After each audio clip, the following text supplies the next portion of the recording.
partir de dimanche dernier, on a commencé une série d'enseignements sur la famille et on abordera les choses petit à petit. Et plein de points seront touchés. Les célibataires, ça sera touché. Les fiancés, ça sera touché. Les mariés, ça sera touché. Les personnes qui sont en difficulté dans leur vie de couple, dans leur mariage. Nous croyons que Dieu va agir, Dieu va faire quelque chose. Donc, invitez quelqu'un.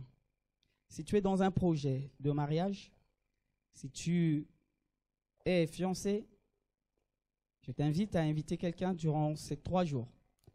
Ces 3 jours, ça va être des temps qui seront la suite des enseignements que nous avons commencé depuis le dimanche dernier et que nous allons continuer, mais ça va être davantage approfondi. Et un temps spécial sera organisé. Nous communiquerons les détails très prochainement. Donc, prenez cette date, notez cette date et faites de votre mieux pour être là. Dis à quelqu'un, faites de ton mieux pour être là.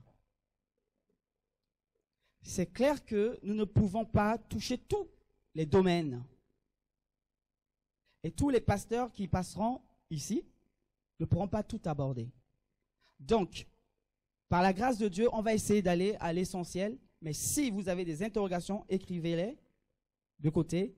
Et à la fin du culte, vous remettez à Arnaud vos questions, de telle sorte que le vendredi, nous puissions répondre à cela. Si vous n'écrivez pas et que vous avez le courage, parce que ce n'est pas tout le monde qui a le courage, mais si vous avez le courage de poser votre question en direct, ben vous pouvez également poser en direct pour des personnes qui étaient là vendredi. On a eu à faire ces temps de partage. Donc, il y aura toujours des temps de partage pour que nous puissions répondre à toutes les interrogations possibles. Nous donnerons l'enseignement de manière générale et nous répondrons de manière spécifique aux questions. D'accord? Est-ce que c'est clair? Donc, je vais essayer d'être calme et puis d'aller doucement et de ne pas me presser. Amen? Voilà. Le dimanche dernier, c'était l'apôtre qui avait commencé le sujet de la famille. Et sur le sujet de la famille, il avait abordé le chapitre suivant sur... C'était quoi le chapitre? Il a parlé sur quoi? Vous voyez, à peine une semaine, on ne se souvient plus. À peine une semaine. Ça veut dire que, comme il disait, vous n'avez pas envie de comprendre ce que c'est que le mariage. Ce n'est pas un jeu. Ce n'est pas un jeu.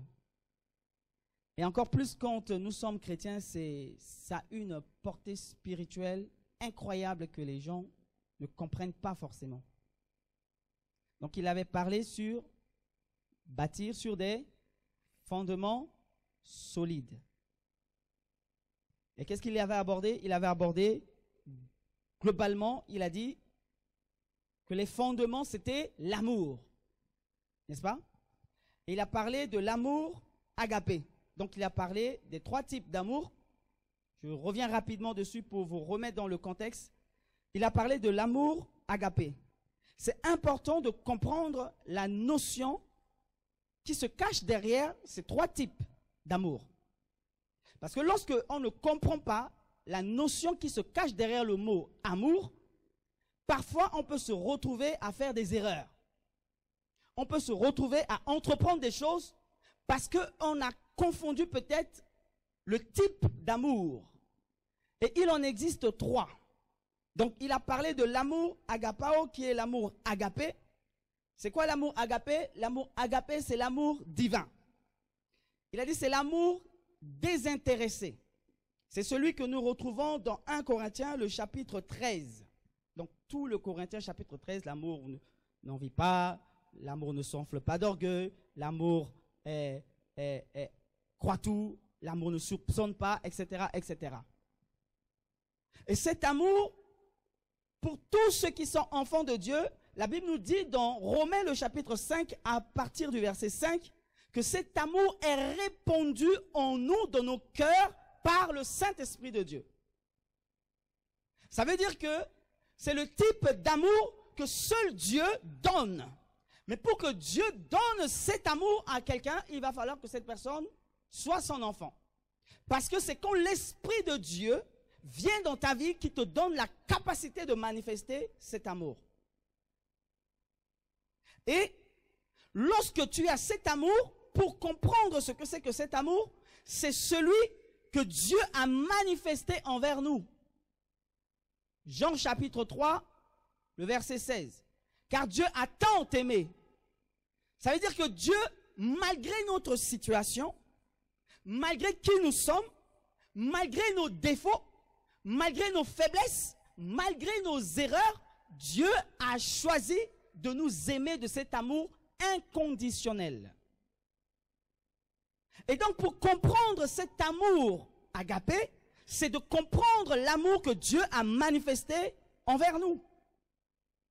Et cela vient lorsque l'Esprit de Dieu vient en toi. Dieu, avec sa nature dans cet amour, vient dans ta vie et cet amour peut se manifester dans ta vie. Et c'est celui que nous sommes appelés à manifester les uns envers les autres. Nous savons que le monde aujourd'hui, c'est facile pour quelqu'un de donner à celui qui lui donne. C'est facile pour quelqu'un d'aimer quelqu'un qui l'aime. Mais l'amour agapé va au-delà. C'est l'amour qu'on donne et on n'attend rien en retour. Même si c'est mon ennemi, je l'aime. Même si c'est quelqu'un avec qui je ne m'entends pas, qui peut me créer tous les problèmes du monde alors que je n'ai rien fait, malgré tout, je l'aime. C'est cet amour qui doit se manifester entre frères et sœurs en Christ. Parce que c'est le véritable.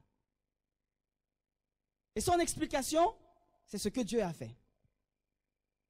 Et le deuxième type d'amour, c'est l'amour philéo. C'est bien. Et l'amour philéo, c'est l'amical, l'amitié. C'est ce qu'on a, ce qu'on peut donner, ce qu'on peut recevoir. Tous les amis. Quand vous avez un ami ou une amie, tout le monde en a. On a quelqu'un en qui on se confie. On a quelqu'un avec qui on partage des choses. On a quelqu'un avec qui on échange des choses. On a quelqu'un envers qui on est loyal. Envers qui on est fidèle. Et il a dit que nous avons l'exemple de David et Jonathan, qui étaient deux amis. Vous pouvez connaître cette histoire en lisant 1 Samuel à partir du chapitre 18. Où le père de Jonathan, Saül, voulait tuer David. Mais Jonathan était ami avec David et à chaque fois que le père de Jonathan voulait tuer David, Jonathan qui est ami avec David passe toujours et informe David et dit à David de s'en aller. Et on nous dit c'est à cause de leur amitié. Il a fait une alliance avec David. Donc il y avait des partages, il y avait l'échange. Ça c'est le deuxième type d'amour.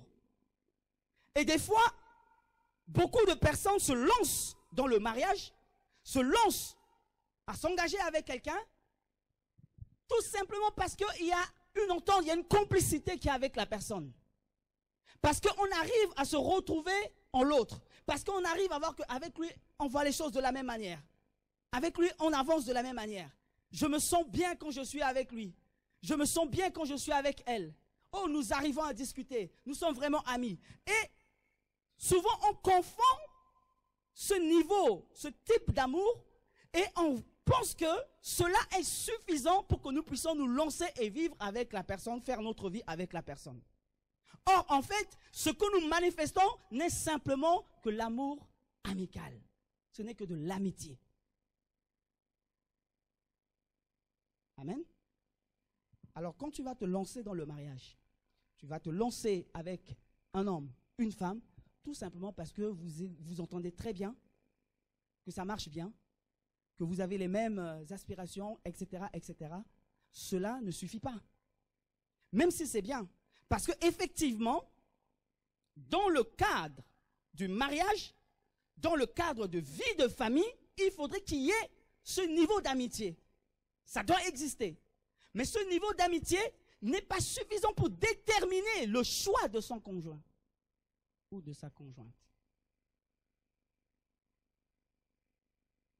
Amen. Jean également et Jésus, la Bible nous dit que Jésus appelait tout le monde ses amis. Et Jésus avait une particularité avec Jean. L'amitié de Jésus et Jean était particulière. L'amour que Jésus manifestait envers Jean était particulier. Il s'agit là de l'amour philéo. Il aime tout le monde, mais il avait une amitié particulière avec Jean. Et il y a le troisième type, et c'est celui-là qui trompe beaucoup de gens. C'est l'amour éros. L'amour éros. Ça veut dire simplement, c'est l'amour basé sur l'attirance physique. L'aspect visuel. Par exemple, lorsque tu tombes amoureux, amoureuse de quelqu'un, on a ce qu'on appelle coup de foudre. Les coups de foudre qu'on a. Coup de foudre à Manhattan, coup de foudre à New York, je ne sais pas tous les films que vous connaissez là. Mais si vous voyez bien, c'est tout simplement parce que, waouh, quelque chose se passe, tu as des frissons dans ton corps. Parce que cet amour se manifeste au niveau de ton corps. Et beaucoup, ils restent sur les coups de foudre.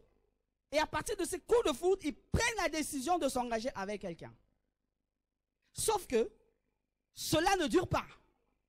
Parce qu'après, quand ça disparaît, la personne redevient normale. Et dans son état normal, mais tu ne l'intéresses même pas. Moi, j'appelle ça l'amour du mangement. Ça, c'est à l'africain. Mangement, ça veut dire que le plat, tu es là, tu le manges. C'est l'amour de la consommation. Ça veut dire que la personne te voit, il te voit, ce que tu provoques en lui, c'est l'envie de te manger. Il te voit comme un objet à consommer.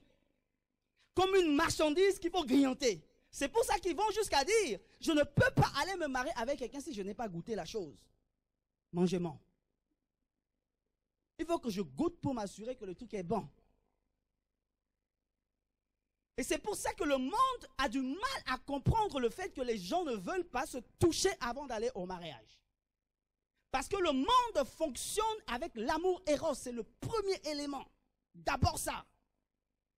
Qui provoque une sensation en eux. Qui provoque un désir de l'autre. Il se lance là-dedans. Il va manger, manger, manger. Et à un moment donné, puisque c'est que ça, ben, en général, on ne mange pas tous les plats. Hein. Le même plat, on ne mange pas le même plat tout le temps. Aujourd'hui, c'est le riz. Demain, ça va être les pâtes. Donc, comme tu es le riz aujourd'hui, tu vas être mangé aujourd'hui, aujourd'hui, aujourd'hui. Demain, quand il aura envie de manger les pâtes, il va aller chercher les pâtes. Pendant ce temps, tu as été bien consommé. Et voici les problèmes commencent. Mais oui, quand on s'est marié, la première année, c'était tout rose. Tu me disais tout le temps, je t'aime. En fait, le je t'aime qui te dit là, c'est je te héros. C'était pas le je t'aime agapé. Encore, je t'aime philéo serait mieux. Mais en fait, c'est le je t'aime héros. C'est-à-dire, à chaque fois que je dis je t'aime, là, j'ai envie de te manger. Amen. Et beaucoup rentrent dans le mariage avec ça. Et ça, la particularité qu'il y a entre nous, les enfants de Dieu, et ceux qui ne sont pas enfants de Dieu, c'est qu'eux, ils restent à ces deux niveaux de l'amour éros, c'est-à-dire qui est basé sur l'attirance physique, et sur la complicité qu'ils peuvent avoir, l'amitié qu'ils peuvent avoir, l'affection qu'ils peuvent avoir, l'échange ou encore la confidence qu'ils peuvent avoir envers un homme. Ils se lancent là-dedans. Toi, enfant de Dieu, ce qui va distinguer ton choix de te lancer, c'est le troisième niveau qui est l'amour agapé. Et celui-là n'est donné qu'aux enfants de Dieu. Pourquoi? Parce que c'est Dieu lui-même amour et cela ne peut être répandu en nous que par l'Esprit de Dieu. L'Esprit de Dieu ne peut pas répandre ça dans la vie de quelqu'un qui ne lui appartient pas. Alors quand tu rassembles les trois, et que les trois, tu arrives à bien distinguer, tu peux être sûr que tu peux te lancer dans le mariage. Et être sûr que les choses pourront bien marcher. Le manque d'identification, ou encore de compréhension de ces différents types d'amour, potentiellement conduit les gens à faire des mauvais choix dans leur mariage, à faire les mauvais choix de leur conjoint, et à avoir les mauvaises motivations de rentrer dans le mariage. J'en parlerai tout à l'heure. Ce qui t'anime, ce qui te motive, tu veux te marier, pourquoi? Et tout cela peut te tromper si tu ne comprends pas les trois types. Est-ce que c'est clair? Amen. Donc, à partir de maintenant, si tu dois te lancer dans des choses, fais attention, identifie ce que tu es en train de ressentir là. C'est quel type d'amour? Et ce je t'aime là, que le monsieur ou que la sœur te dit, de quel je t'aime il s'agit? Parce que tous les je t'aime ne sont pas les mêmes.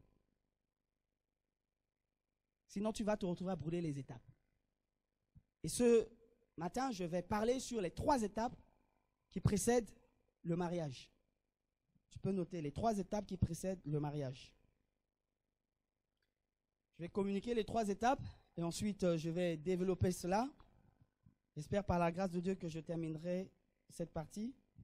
Les 3 étapes qui précèdent le mariage. Première étape, c'est l'amour de soi.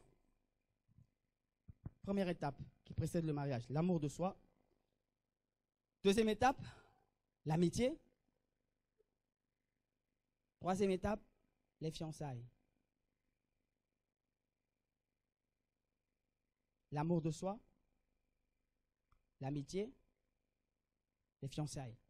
Avant d'arriver au mariage, il faut passer par les 3. Et dans les 3, il y a plusieurs choses qui se passent. Il y a plusieurs choses qui se produisent. C'est important que tu puisses les savoir.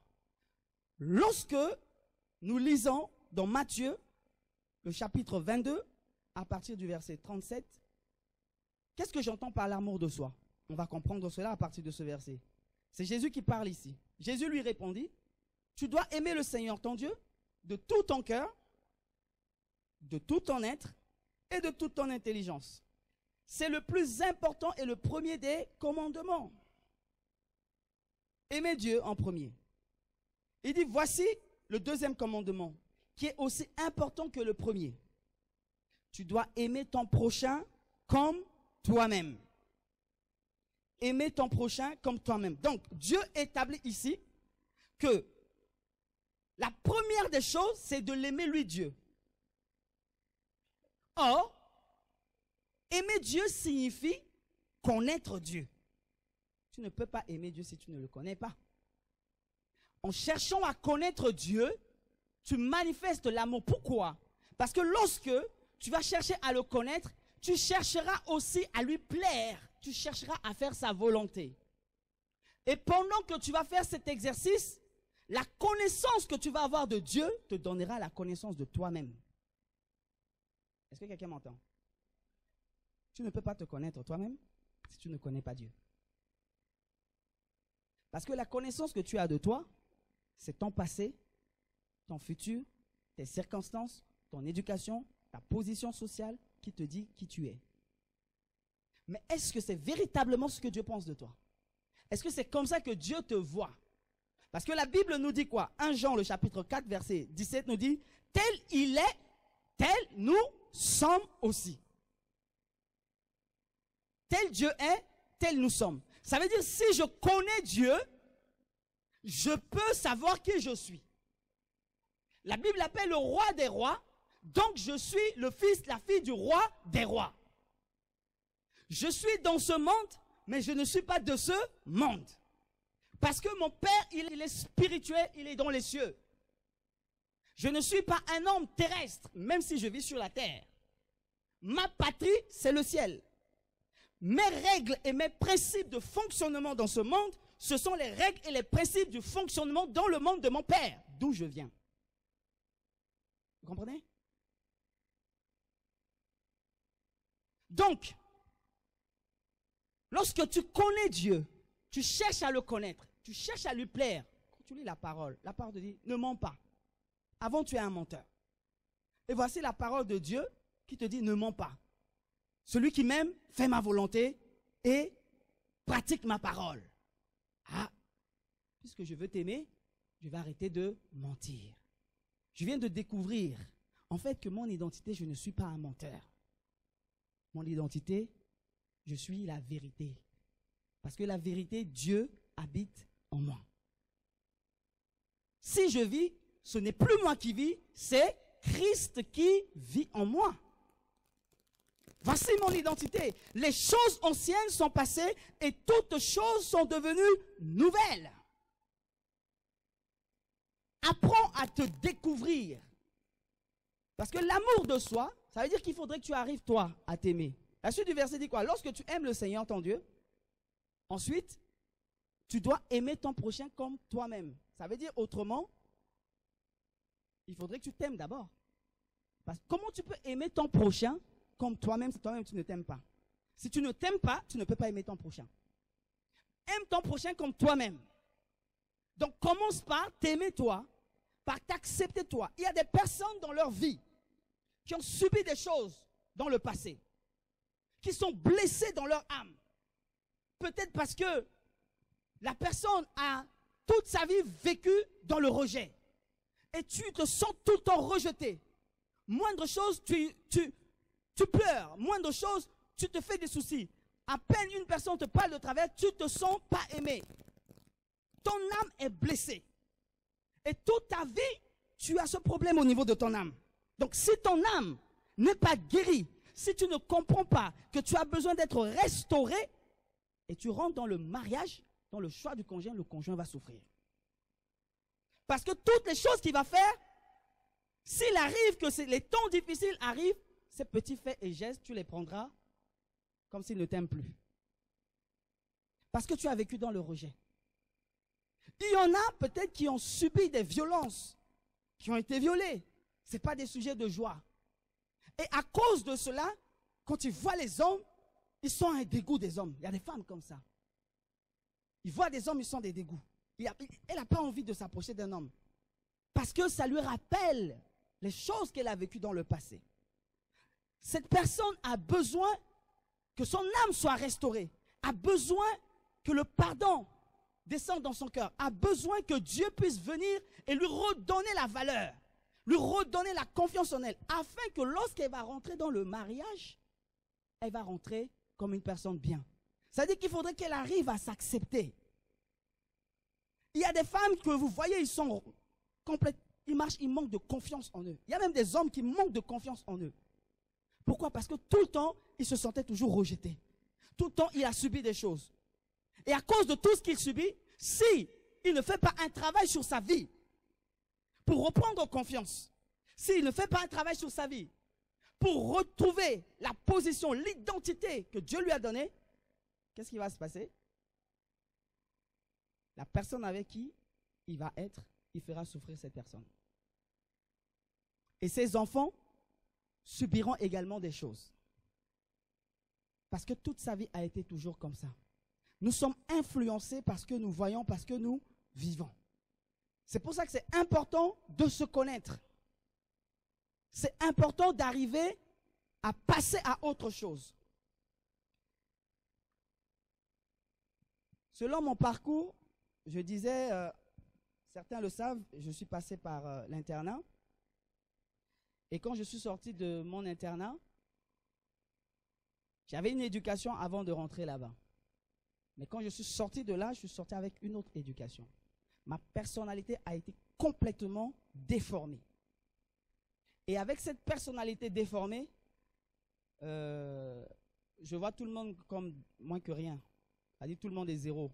Je multiplie tout le monde par zéro pour moi.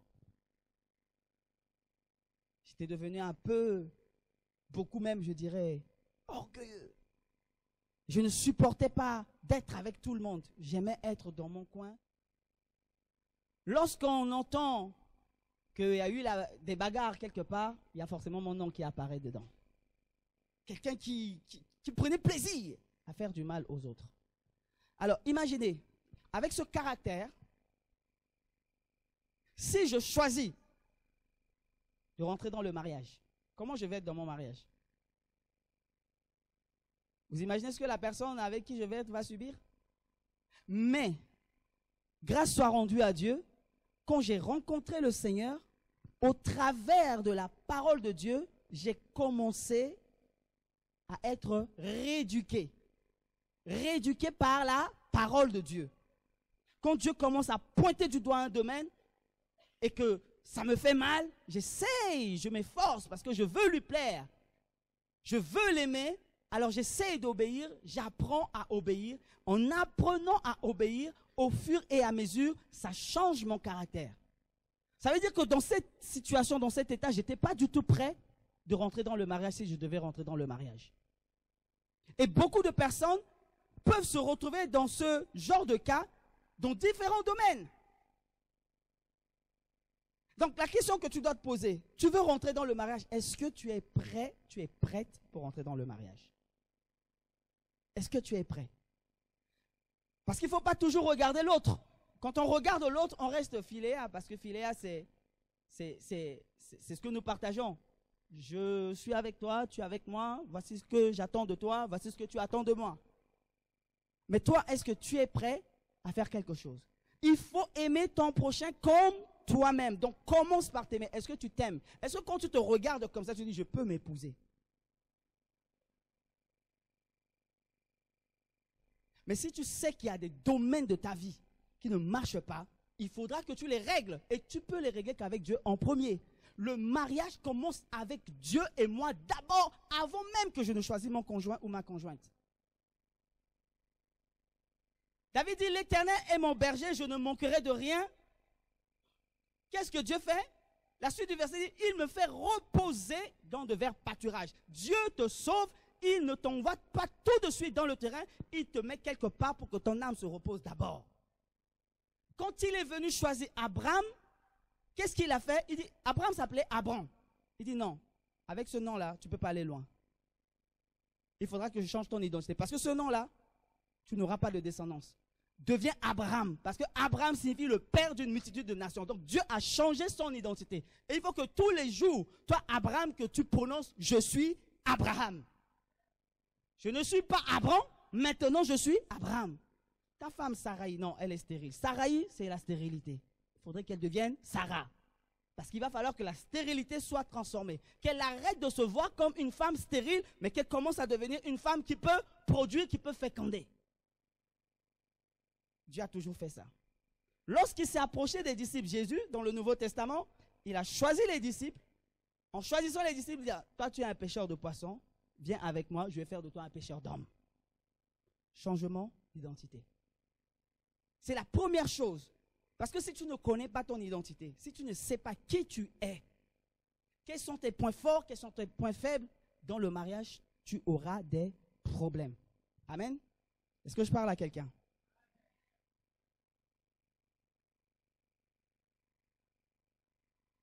Un jour, Pierre et Jean venaient vers le temple, dans Actes, le chapitre 3, je crois, à partir du verset 4 ou 5, 6. La Bible dit que Pierre et Jean ont dit à cet homme qui était paralysé devant le temple, il dit, je n'ai ni or ni argent à te donner. Ce que j'ai, je te le donne. Ce que j'ai, je te le donne. Et c'est ce que je voudrais que vous reteniez. Ce que j'ai, je te le donne. Ça veut dire qu'on ne peut pas donner ce qu'on n'a pas. On ne donne que ce qu'on a. Qu'est-ce que tu as en toi, là où tu es? Tu veux te marier? Qu'est-ce que tu as? Ne va pas dans le mariage pour recevoir. Tu vas dans le mariage pour donner. L'amour agapé, c'est celui qui donne et qui n'attend rien en retour. Qu'est-ce que tu as en toi maintenant? Est-ce que en toi, c'est des blessures du passé? Est-ce que en toi, c'est une personne troublée? Est-ce que en toi, c'est le manque de paix? Est-ce que en toi, c'est manque de joie? Est-ce que c'est en toi, c'est quelqu'un, un coup, il est en train de rire, et quelques minutes, il devient une autre personne? Est-ce que c'est ce que tu es? Est-ce que c'est ce qu'il y a en toi en ce moment? Si c'est ce qu'il y a en toi, c'est que tu n'es pas prêt de rentrer dans le mariage. Parce que dans le mariage, c'est ce que tu donneras. On ne donne que ce qu'on a. Donc tu as besoin de travailler d'abord sur toi avant de rentrer dans le mariage. La mauvaise connaissance de Dieu et la mauvaise connaissance de soi-même produit en nous les mauvaises raisons qui nous motivent d'entrer dans le mariage. Il y en a qui disent, bon ben, je suis en train de vieillir, je me rapproche de 40 ans là, attention, mais non, s'approche, fais attention, mais nous s'approche, il va falloir que je fasse des enfants. Et quand tu commences à arriver dans cette disposition, ben c'est Ménon qui va commencer à décider. Parce que là, qu'est-ce que tu fais? Tu vois Dieu comme celui qui est incapable de donner un enfant même à 50 ans, mais que c'est Méno qui décide de ton identité. Ton identité, c'est que, attention, 40 ans approche. Méno te rappelle ça. 40 ans approche. Qu'est-ce que tu vas faire? Tu dis, ah, attention, il faut être sage, hein, frères et sœurs. Il faut être sage. Vous savez, la science, c'est Dieu qui a établi la science, toutes les connaissances que les hommes ont. Ça, c'est Méno qui est en train de te donner des raisons comme ça. Les hommes, ils ont eu des connaissances, ils ont fait des études. Donc, s'ils disent 40 ans, donc, il va falloir être sage. Bon, la sagesse veut dire que, bon, voilà, j'attends le prochain qui arrive, je peux me lancer. Et voici ce qui va te motiver à entrer dans le mariage, c'est juste la crainte de Méno. La peur de terminer ta vie sans enfant. Et c'est ça qui va déterminer, je veux me marier pour ça. Ou certains, je connais une sœur, aujourd'hui Dieu lui a fait grâce. Alors la sœur, elle s'est mariée plus de 10 ans, elle n'avait pas eu d'enfant. Et elle m'a contacté, j'arrive, ok, bon, on va le rencontrer avec son mari. Et on se rencontre, on commence à parler, j'ai dit, bon, raconte-moi, le problème c'est quoi? Elle commence à dire, mais non, voilà, les gens dans ma famille sont en train de se moquer de moi. On dit que je suis stérile, machin, ça fait plus de 10 ans que je suis mariée, j'ai pas d'enfant, tout ça c'est la faute du monsieur. Mais il y avait une tension entre eux dans le couple. J'ai dit, mais ma soeur, tu sais que Dieu est capable de faire les choses, mais tu as fait un mauvais départ. Tu es entré dans le mariage parce que tu voulais des enfants pour montrer aux gens de ta famille que tu as réussi, tu es épanoui, etc. Mais ça, c'est une mauvaise décision. Alors aujourd'hui, Dieu peut faire quelque chose à condition que tu redresses les lignes. Cherche d'abord Dieu, aime Dieu, marche avec Dieu et Dieu opérera le miracle pour toi. Elle me dit, il faut que je prie. Je dis, je veux bien prier, mais je ne vais pas prier pour que tu puisses avoir un enfant. Je vais prier pour que tu aimes Dieu et que tu marches avec Dieu d'abord. Et je te dis que si tu le fais, si tu cherches Dieu et que tu arrêtes de blâmer ce monsieur, le pauvre monsieur, tout est de sa faute. Tout est de sa faute. Il me dit, il dit, mais pasteur, en fait, à la base, il était pas du tout d'accord qu'on puisse venir chez lui. Il dit, mais pasteur, est-ce que j'ai choisi moi d'être comme ça? Je veux bien, mais qu'est-ce que je... Tout ce qu'il faut, rien ne marche. C'est pas de ma faute. La femme, au lieu de comprendre ça et d'aller, elle a commencé simplement à l'accuser. Tu ne fais rien, voilà, ta vie c'est l'église, ta vie c'est la musique, c'est la louange, etc., etc. Pendant ce temps, je suis là, les gens de ma famille se moquent de moi, se moquent de moi, se moquent de moi. Elle est vraiment dans cette disposition et c'est une chrétienne. Son âme a besoin d'être restaurée. Et quand le travail de la restauration s'est fait, un an suivant, elle a eu un enfant. Vous voyez? Beaucoup s'engagent dans le mariage et rentrent dans le mariage ou le choix du conjoint avec des mauvaises motivations. Tout simplement parce qu'ils n'ont pas eu le temps de se connaître et de se poser les vraies questions de qu'est-ce qu'ils ont et qu'est-ce qu'ils vont apporter. On ne va pas dans le mariage pour recevoir, on va dans le mariage pour donner. Parce que c'est un chantier, chacun construit, chacun apporte quelque chose. Ce n'est pas une personne, c'est les deux. C'est les deux, chacun doit faire sa part. Mais quand je fais, je ne fais pas dans l'esprit d'attendre quelque chose de la part de l'autre.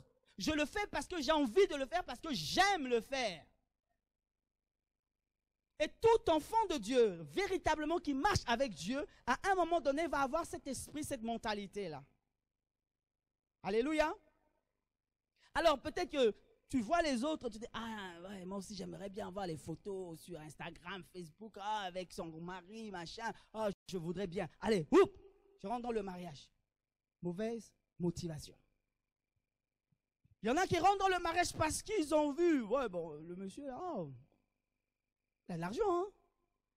Bon, potentiellement, si je vais là, je suis sûr que je vais avoir ma grosse voiture, je vais avoir ma maison et tout, hein, une villa et tout.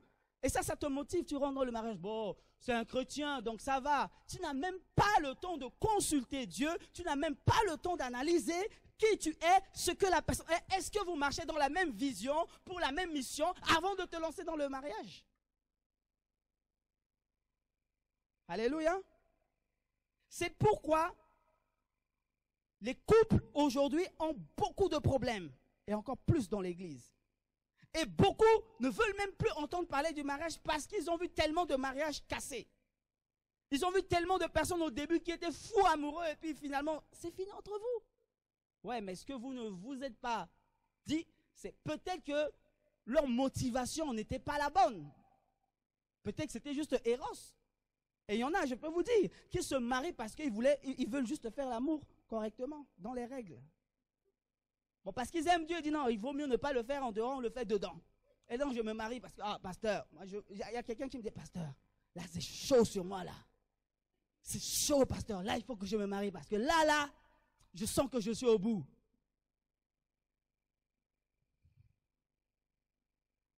Après je lui ai dit, mais tu sais que le Saint-Esprit, c'est l'eau de la vie.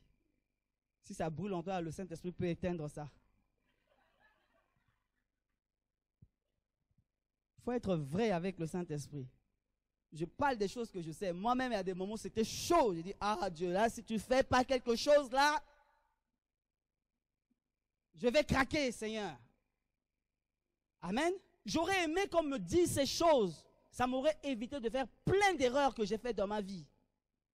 Quand je vais arriver sur la question de la pureté sexuelle, vous allez comprendre ce qui se passe derrière. Si les gens comprenaient ce qu'il y a en dessous de ça, je suis sûr qu'ils arrêteront eux-mêmes de faire les choses. J'aurais voulu, Seigneur, que tu me montres ces choses-là avant. Mais bon, est-ce que Dieu parle à quelqu'un? Quand on entreprend de rentrer dans le mariage dans ces dispositions, c'est sûr et certain qu'on aura des problèmes. La deuxième étape, oh là là, bon. La deuxième étape, c'est l'amitié. Amen. L'amitié. L'amitié, pas les copinages. Parce qu'aujourd'hui, dans le monde, nous savons que beaucoup aiment bien les copinages. Les copinages, ça n'existe pas dans la Bible. Avoir un petit copain, une petite copine, ça n'existe pas dans la parole de Dieu. Dans la Bible, on parle d'amitié. Les gens sont amis d'abord. Ensuite, vous devenez fiancés. Les copinages et l'amitié, ce n'est pas la même chose. Ce n'est pas la même chose. Le copinage, c'est le langage du monde. C'est des gens du monde qui se mettent ensemble et qui font les choses. Dans les copinages, il n'y a pas de règles, il n'y a pas de limites.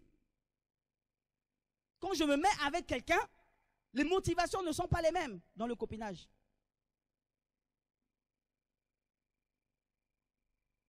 Dans le copinage, bon, je suis avec toi. Qu'est-ce qui va se passer? On teste. Peut-être c'est bon. On pourra plus tard, si ça marche, on se marie.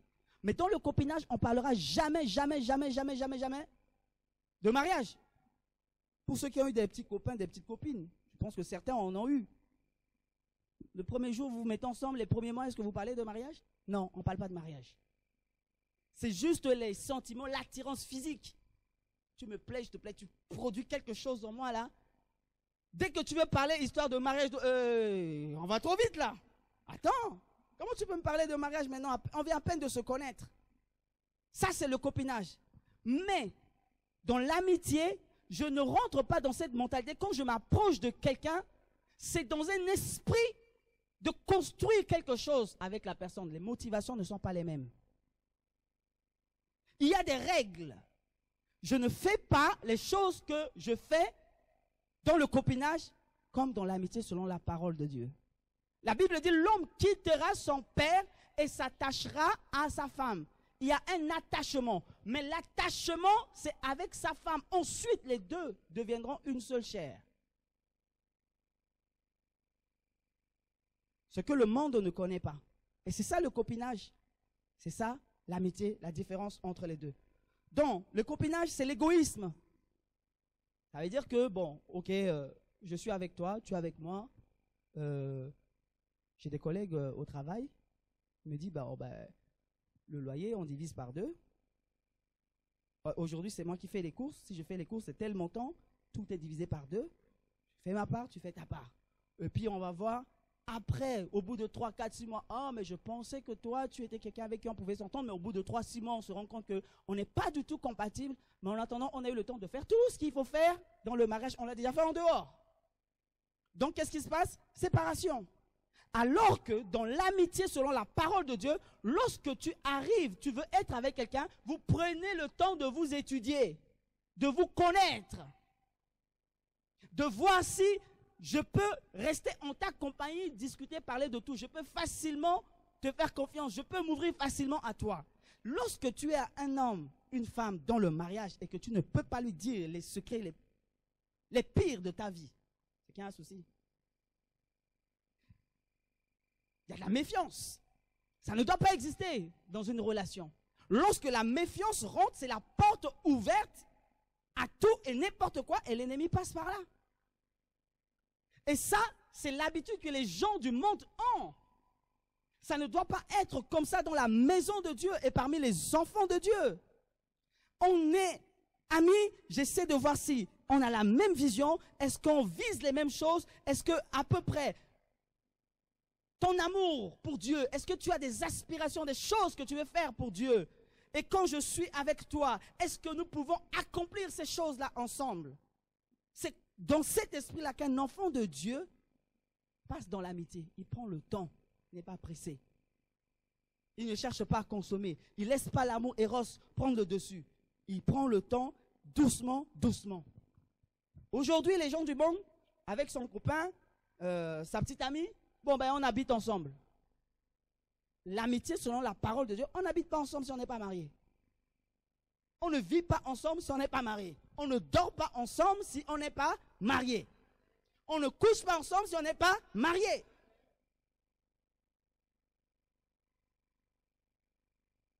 Parce que, ce que vous ne savez pas, c'est que si tu le fais, il y a des conséquences qui vont suivre. C'est pourquoi certains vont rentrer dans le mariage, il va commencer à comparer le mari avec le gars du passé. Non, elle là, elle faisait comme ça, elle faisait comme ça. Lui, il faisait comme ça, il faisait comme ça. Mais toi là, vraiment... Or, tout ça, c'est toi-même qui t'es créé des problèmes. Si tu n'avais pas connu quelqu'un avant, tu n'aurais même pas besoin de comparer celui qui est avec toi maintenant avec le passé. Alléluia. Dans l'amitié, selon la parole de Dieu, on a des principes. Je suis avec toi, on a des principes. Dès le départ, on fixe des règles. On se dit, bon, tu es enfant de Dieu, je suis enfant de Dieu. Comment on fait? Quelle est ta vision de la sanctification? Ça t'emmène de découvrir la personne. Qu'est-ce que tu penses de la sanctification? C'est beaucoup plus simple lorsque la personne est chrétienne, mais quand la personne n'est pas chrétienne, c'est un problème. Et c'est là où vous comprenez pourquoi c'est important de choisir une personne qui est de la maison. Lorsque Abraham a voulu prendre une femme pour son fils Isaac, il a dit, ne prends pas une cananéenne. Il a pris, et la Bible nous dit qu'il a pris un de ses serviteurs les plus anciens, les plus vieux. Ça veut dire celui qui avait de l'expérience. Donc il n'a pas pris un jeune. Parce qu'il sait que cette affaire, c'est une affaire sérieuse. Il a pris, il dit, jure-moi que tu ne choisiras pas une cananéenne comme femme à mon fils. En ce temps, les cananéennes correspondent aux gens qui ne connaissent pas Dieu, c'est-à-dire les mondains, les païens aujourd'hui. Jure-moi que tu ne prendras pas ça comme épouse à mon fils. Mais qu'est-ce que tu fais? Va dans ma maison, dans la maison de mon père, de ma mère, de ma famille, et là-bas, tu choisis une femme. Ça veut dire qu'il l'envoie à la maison. Parce que sa maison, sa famille, c'est des personnes qui connaissaient Dieu, qui marchaient avec Dieu. Donc, il envoie choisir une femme qui connaît Dieu. Et pour ramener. Pourquoi? Parce que, je l'ai dit un peu ce vendredi, pour des personnes qui étaient là, c'est comme si le poisson et l'oiseau, qui sont deux êtres qui vivent dans deux mondes totalement différents. Le poisson, il vit dans l'eau, mais l'oiseau vit dans les airs. On est d'accord ou pas? Alors, voici que le poisson et l'oiseau qui tombent amoureux. Ok, ça peut arriver, c'est le miracle de l'amour. Oh, je t'aime beaucoup, mon oiseau, avec tes plumes. Quand tu bouges, tu ouvres tes ailes. Oh, ça me fait du bien. Oh, mon poisson, moi aussi, je t'aime beaucoup. J'aime comment tu nages, tu fais comme ça. Quand tu bouges là, ça me fait... Ouh! Alors moi aussi, je t'aime. Alors qu'est-ce qu'on fait? On se marie. Oui, poisson, je veux me marier avec toi. Oui, oiseau, je veux me marier avec toi. Bon, reste la question de on vit où? Parce que moi, je suis à l'aise dans les airs, c'est là où je vis. Toi, tu es à l'aise dans l'eau, c'est là où tu vis. Donc, soit toi, tu m'aimes trop, ben, tu quittes les eaux, tu viens dans les airs vivre avec moi. Soit, ben, c'est toi, oiseau, qui m'aime beaucoup, tu vas quitter les airs, viens vivre avec moi dans l'eau. Qu'est-ce qui va se passer? L'un des deux va mourir. Obligé. Pourquoi? Ils sont dans deux mondes différents.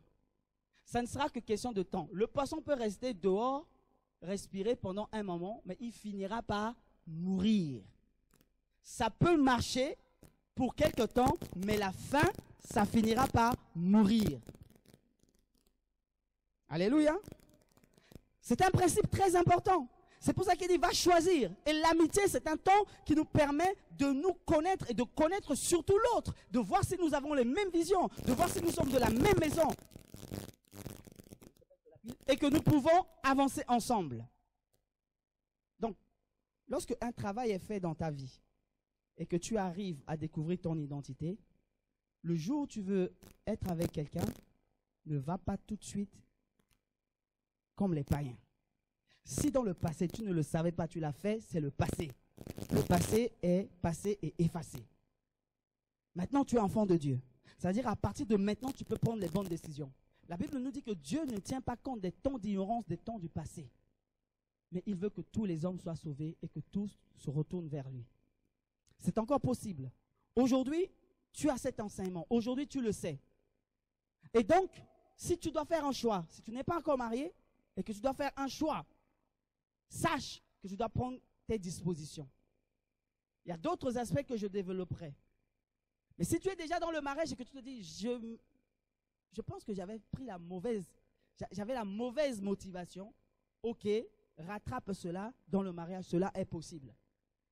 Dieu est un Dieu de grâce.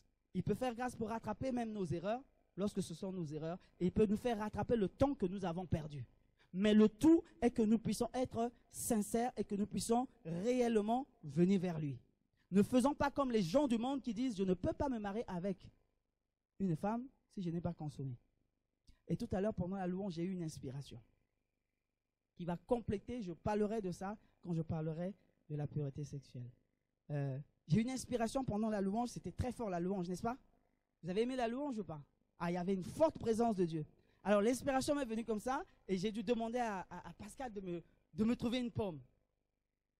Et là, je vais vous démontrer rapidement, par une simple illustration, la conception que les gens du monde ont et pourquoi certaines personnes arrivent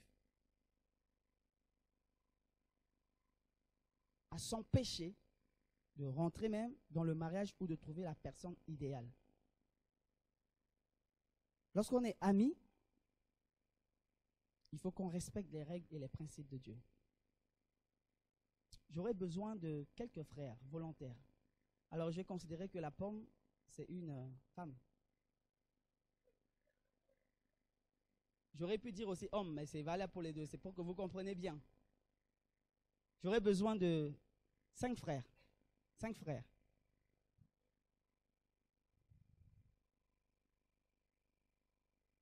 Te voici toi, très belle, ou toi, très beau.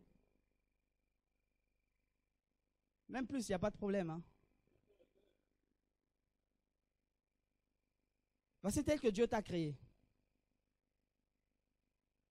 Tu brilles, c'est bien. Tu as été nourri, tu as mûri, tu es devenu une femme, un homme. Et voici, tu veux rentrer dans le champ du mariage. On te dit que quand tu es ami, il y a des règles et des principes à respecter. On ne fonctionne pas comme les gens du monde. Qu'est-ce que les gens du monde vont faire?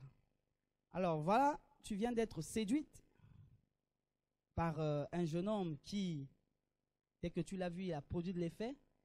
Il ressemble à tous les critères que tu choisis. Qu'est-ce qui se passe? il va venir croquer, c'est-à-dire il consomme. Vas-y, mange. Tu croques. Croque une partie.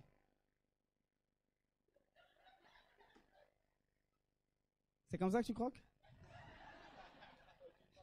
Mais croque bien, ok. Bon, il a croqué un petit peu, donc peut-être là on va se dire, bon, on a fait des câlins, des bisous. On n'est pas allé loin, c'était juste un petit bisou. D'accord? Mais quand même, ce petit bisou a laissé une marque. Dans l'amitié, on ne fait pas ça. Ça laisse des marques. Bon, il y en a un autre qui est encore beaucoup plus fort. Et lui, il va pousser la barre. Parce que tu as déjà eu les bisous, tu aimes les bisous. Et lui, il croque. Bon, il a bien croqué. Bon, jusque-là, bon, c'est arrivé juste une fois. Hein? C'est arrivé une fois. À partir d'aujourd'hui, je ne vais plus le faire. Je continue de rester comme ça. Mais quand même, cette partie-là, elle a été croquée. Et voici l'oiseau qui débarque avec son costume.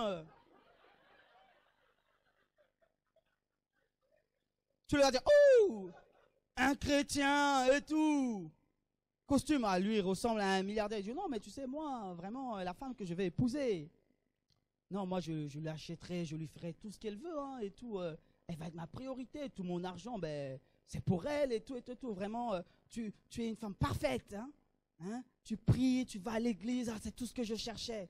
Je cherchais ça pendant longtemps, j'ai pas trouvé. Vraiment, allez, bon, on se met ensemble et tout. Hop, tu es habitué au bisou? Allez, fais un petit bisou, juste un petit bisou.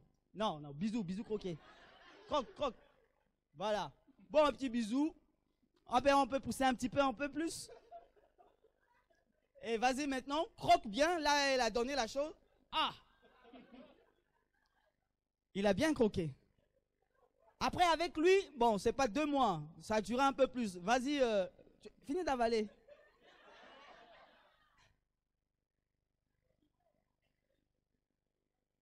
Bon, le temps qu'il finit d'avaler, bon, il y a eu rupture. Il y a eu rupture, voici le chabin qui revient. Le chabin dit, non, mais j'ai fait une erreur. En fait, j'ai réalisé que c'est vraiment toi que j'aime. En fait, lui, c'est Eros. Tu vois, c'est toi, Eros, que j'aime. Hein? Bon, tu cèdes encore, vas-y, croque bien. Hein? Waouh, le chabin, il a croqué. Et voici, tu as rencontré cette fois un homme spirituel, pieux, beau gosse, souriant. Tu le vois dire, oh, lui, là, c'est Jésus. Avec la barbe et tout. Il ressemble à Jésus. Et tu cèdes, et lui, il va croquer. Ah, Jésus, il a bien mangé, hein.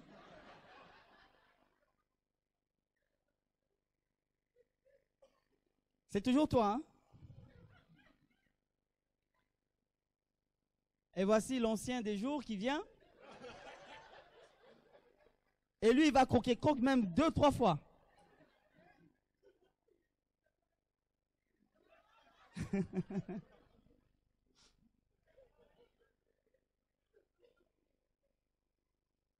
Chacun a eu à croquer de toi.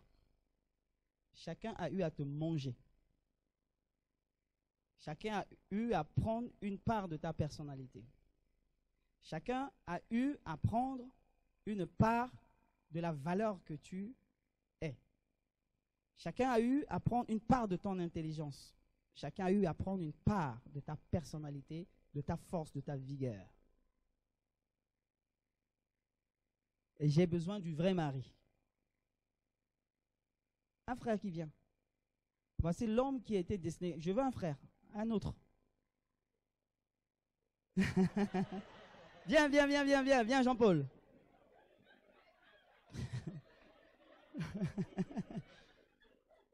Voici le vrai homme que Dieu t'avait destiné.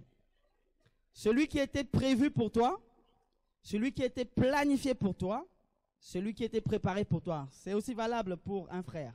Donc c'est la personne qui était qualifiée, qui était destiné, qui était préparé pour toi, qui va venir t'épouser. Lorsqu'il arrive, il retrouve ça. Et c'est bien, il y a des morceaux qui tombent tout seuls. Et il va commencer par regarder. Ah. Dites-moi, est-ce que vous pouvez aller au supermarché acheter une pomme comme ça? Qui va acheter ça? Personne. Tu viens toi-même de rendre ta vie compliquée. Et de compliquer le choix qui était le tien, que Dieu a préparé, tu passes à côté. Parce que tu t'es laissé croquer par tout le monde. Tu n'as pas respecté les principes que Dieu a établis. Il y en a qui vont venir, qui vont te faire des enfants, qui vont disparaître. Il y en a qui vont venir, qui vont te tabasser, parce qu'ils n'ont aucune moralité, aucune valeur. Tout ça, c'est une partie de toi. C'est pourquoi c'est important que tu ne te laisses pas faire. Parce que tu as de la valeur. Si tout ça est arrivé avant que tu connaisses Dieu, Dieu est un Dieu d'amour, Dieu est un Dieu de miracle. Et le miracle peut s'opérer pour que la pomme morte reprenne vie. Cela est possible.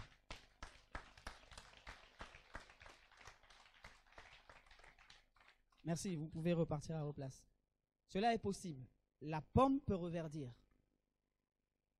Tu peux partir avec. Voici celui qui aime sans rien attendre. Hein? Il a choisi de prendre tel que ça se présente et il croit que le miracle est possible. Amen. Mais si je fais ça, j'ai eu la pensée là, hein, pendant la louange. Hein. Si j'ai fait cette illustration, c'est pour que vous compreniez pourquoi est-ce que on nous dit ne le faites pas. Pourquoi est-ce qu'il y a des principes que Dieu établit dans la Bible? Là, je ne fais qu'introduire, mais je reviendrai plus tard dans un autre enseignement pour rentrer en profondeur sur ce qui se passe pour vous les hommes quand vous déposez votre semence quelque part. Ça produit quelque chose. Les gens qui sont dans le monde occulte, ils utilisent, ils font des choses avec. On peut avoir tombé, on peut avoir fait des fautes, des erreurs, et il ne faut pas retomber dans les mêmes choses. Alléluia. Et ça, c'est ce que c'est que l'amitié. Et ce mode de fonctionnement que vous voyez, ça, c'est le mode de fonctionnement des gens qui ne connaissent pas Dieu. Parce qu'ils goûtent, ils goûtent, ils goûtent. Au bout de 6 mois, au bout de 2 ans, bon, ça ne marche pas, on se sépare. En attendant, il y a eu des choses. Ça laisse des traces, ça laisse des blessures en toi. Les fiançailles, qui est le 3e niveau, c'est exactement comme l'amitié. Sauf que dans les fiançailles, il y a maintenant une assurance. C'est-à-dire pendant l'amitié, on a eu à prier, on a cherché Dieu. Je vois qu'on correspond, les mêmes attentes, tous les critères que je développerai plus tard sont rassemblés. Là, on se lance dans le projet du mariage. Ça veut dire que là, les fiançailles, c'est que oui, on va se marier. On est convaincu, on a le feu vert de Dieu, on peut y aller. Alléluia. J'en parlerai la prochaine fois. Donc, si vous avez des questions, vous les notez. Ceux qui ont le courage de les poser en direct, vous pouvez les poser le vendredi et puis nous allons échanger autour de cela. Est-ce que quelqu'un a été béni ce matin? Alors, si tu as été béni, je voudrais que tu acclames le Seigneur. Et par la même occasion, je t'invite, on va fermer les yeux tous ensemble. On va fermer les yeux. Je ne te demanderai pas de prier à haute voix. Et pendant quelque temps, tu peux prier en chuchotant tes paroles. Si tu sais que dans le passé, tu as eu à te laisser croquer ou que toi-même tu as croqué d'autres personnes, parce que ça peut arriver comme ça arrive à tout le monde. Je le dis, j'aurais aimé que ces choses, je puisse les apprendre aussi avant. Ça m'aurait évité de faire plein d'erreurs, de blesser des personnes dans mon passé. Mais quand vous le savez, aujourd'hui, priez dans votre cœur pour demander pardon à Dieu, pour revenir vers le Seigneur, pour demander pardon à Dieu dans votre cœur, en chuchotant simplement, et que vous rectifiez les choses ce matin. Ce matin.